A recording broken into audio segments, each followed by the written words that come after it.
Hello everyone, कैसे हैं आप सब। होप आप सब अच्छे होंगे। आज है शिवरात्रि का दिन, तो हैप्पी शिवरात्रि। और ये मैंने अपने शिव जी का सारा अभिषेक का सामान जो था मैंने एक साथ इकट्ठा करके रख लिया है। और ये मैं आपको दिखा रही हूँ, जो भी फल फूल जिस चीज़ की भी ज़रूरत थी मैंने सारा एक साथ इकट्ठा करके रख लिया। इसमें मैं अपने शिव जी का अभिषेक करूँगी, तो आप इसी ब्लॉग में बने रहिएगा।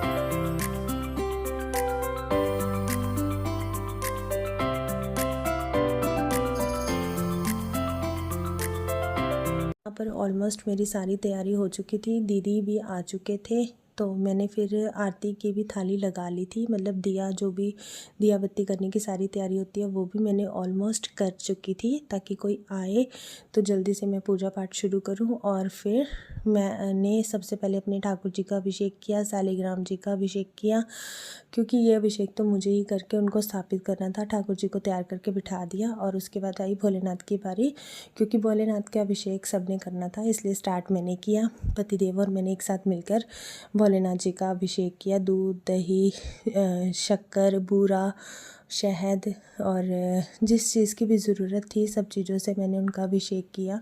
बहुत ही ज़्यादा आनंद आया, बहुत ही ज़्यादा मज़ा आया। पहले मैंने और पतिदेव ने किया, फिर अहाना ने किया। इस तरह बारी बारी से सबने शिव जी का अभिषेक किया। बहुत ही ज़्यादा मज़ा आया। मतलब जितनी प्रिपरेशन मैं कर पाई थी मैंने की। और बाकी मेरी पूजा सफल हुई या नहीं हुई ये तो भोलेनाथ को पता है। और इस तरह फिर दीदी ने उनका अभिषेक किया, दूसरे दीदी ने उनका अभिषेक किया। मतलब मेरी जो फैमिली है ना काफ़ी सपोर्टिव है। जो भी मैं करती हूँ उसमें मेरी फैमिली मेरा पूरा साथ देती है, तो मुझे बहुत ज़्यादा अच्छा लगता है। दीदी को ना थोड़ा नीचे बैठने में दिक्कत है, क्योंकि उनकी सर्जरीज हुई पड़ी हैं, तो इसलिए वो भोलेनाथ का ऐसे ही अभिषेक कर रहे हैं और जो अहाना है वो उनकी हेल्प करा रहे हैं। फिर मैंने भोलेनाथ का जल से अभिषेक कर कर उनको एक परात में नीचे बेलपत्र बिछाकर बिठा दिया था, ताकि हम उन पर फिर फल फूल और उनको धूप बत्ती और आरती कर सकें। और यहाँ पर अहाना सबको टीका लगा रही है। मैंने भोलेनाथ पर बेलपत्र चढ़ा दी, टीका लगाकर फिर उन पर जनेऊ चढ़ाया, वस्त्र रूपी मोली चढ़ाई, फूल चढ़ाए, फल चढ़ाए और बिल जो होता है बेलपत्र का जो फल होता है मैंने वो भी चढ़ाया।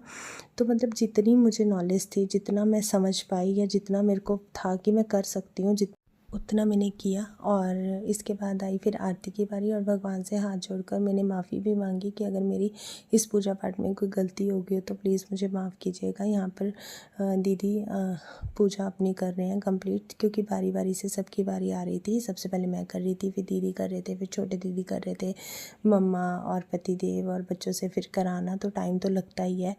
पर बहुत ज़्यादा आनंद आ रहा था, बहुत ज़्यादा मज़ा आ रहा था। मतलब हम सब ना यही बातें कर रहे थे कि आज हमने मतलब भोले बाबा को तैयार कर दिया, आज तो पार्वती माँ आएंगी आएंगी।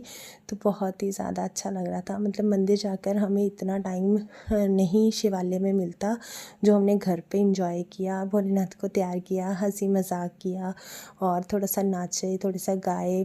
घर के मंदिर में जो फूलों की वर्षा की, सब भगवान को हाथ जोड़ के हमने जो भी उनके आगे आरती करी, तो बहुत ही ज़्यादा मज़ा आया।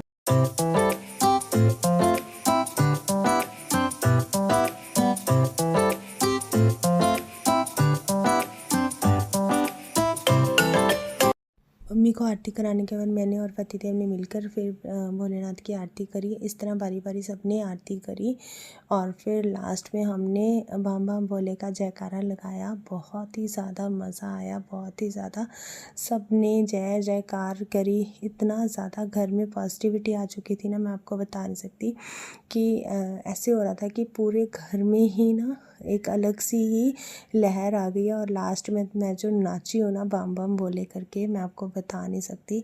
मतलब मेरे को ना ये होता है कि जो भी फेस्टिवल मैं कर रही हूँ ना उसमें मेरा एक डांस ज़रूर होना चाहिए। और फिर मैंने सबको दी आरती, आरती देने के बाद मैंने सबको दिया प्रसाद और फिर इस तरह मेरी हुई पूजा संपन्न। आपको मेरा ब्लॉग कैसा लगा प्लीज़ मुझे कमेंट में ज़रूर बताइएगा। बाय बाय गाइस, मिलते हैं नेक्स्ट ब्लॉग में।